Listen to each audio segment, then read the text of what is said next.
Chaudhary, Foreign Affairs Analyst at the Eurasia Group. A warm welcome to both of you, Professor Swaran Singh. Let me begin with you.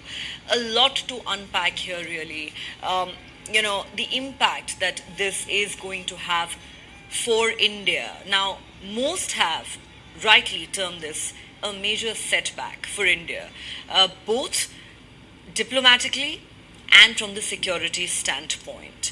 Let's begin by discussing what Foreign Minister Jaishankar told the all-party meeting this morning when asked by Rahul Gandhi if there was a possibility of the involvement of external forces in the developments in Bangladesh leading to the ouster of the Prime Minister, especially Pakistan. The Foreign Minister said that the possibility or the dimension of a conspiracy topple Sheikh Hasina could not be ruled out. In fact, those close to Sheikh Hasina actually claim that this is the doing of China and Pakistan, two countries that were unhappy with Sheikh Hasina's crackdown on Islamist groups in that country, which did their bidding earlier. What do you make of these various statements that have come in? I think, Neha, I am in agreement with several other people who believe that a simple, relatively disorganized students' movement would not result in such a major transformation in politics in Bangladesh. Prime Minister Sheikh Hasina had stayed in power now for the last 15 years, irrespective of the fact that opposition was not joining in those elections. And nevertheless, there were elections. She had the popular mandate. Awami League used to win those elections. Elections are often flawed in several countries.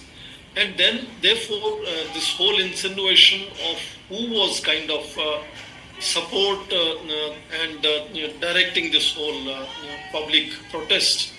And in that sense, we are looking at all kinds of analysis linking United States, linking China, linking Pakistan. But one thing is very clear that at least the forces on the ground, largely radical Islamist, for example, forces, Jamaat-e-Islami, then their students' wing, Islamic wing that they have, Chhatra, I forget the name now, but these are apparently going to transform the nature of Bangladesh politics, where Sheikh Hasina stood as a strong wall against these kind of radical Islamic forces, and clearly was a strong support in enhancing India-Bangladesh relationship to a great extent. And therefore, now we are hearing that by today night or evening, the interim government may be announced. Dr. Muhammad Yunus is the name proposed by the so-called students, protesters. He has also agreed publicly to head the interim government. Apparently, assumptions are that if he is heading the national interim government, then the beneficiary, of course, will not be the radical forces which are behind this whole movement, apparently visible on the ground. But in case now, as BNP leadership, Khalida Zia also is out, and if BNP becomes an important part and parcel of the interim government, that of course provides a certain advantage to Jamaat-e-Islami also, and therefore by extension to ISI and then to China. It will depend on who is forming the government and who are joining that government that is going to happen, which will perhaps lead to another set of conspiracy theories as to who are the beneficiaries of this transformation from a, even if with all its flaws, a largely secular and popularly elected government, which is inclusive, to now possibility of radical forces becoming far more influential. And these radical forces, of course, have always been anti-India, and particularly when Sheikh Hasina is given, the opportunity to come to India as far as temporary stay is concerned, that reinforces that whole sense. But this anti-India attitude in Bangladesh has always been there. I mean, you mentioned in the opening about Hindus.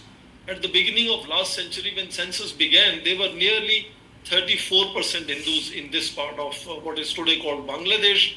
In 1974, when census happened, there were still about 14% Hindus there, and now they're as small as 7.5% now. So that population has constantly been increasing, and I fear that if radical forces come to really control the government, we could have another episode of an ethnic cleansing in the neighborhood, and therefore India will have to really be very careful. The good side is that we had mostly thought that India had put all its eggs in one basket, but External Affairs Minister, the way he has briefed multi-party meeting and of course spoke in Parliament, mentioned that India has been in now touch with the army and army chief about the security of Indians in Bangladesh, apparently indicating that India has been in touch with other kind of major players in Dhaka, and therefore we will see how situation unfolds, and the indication that India is happy to connect with the interim government, and the kind of facility for Sheikh Hasina is only But more for in the sense now, of transit. it is wait and watch for India. It's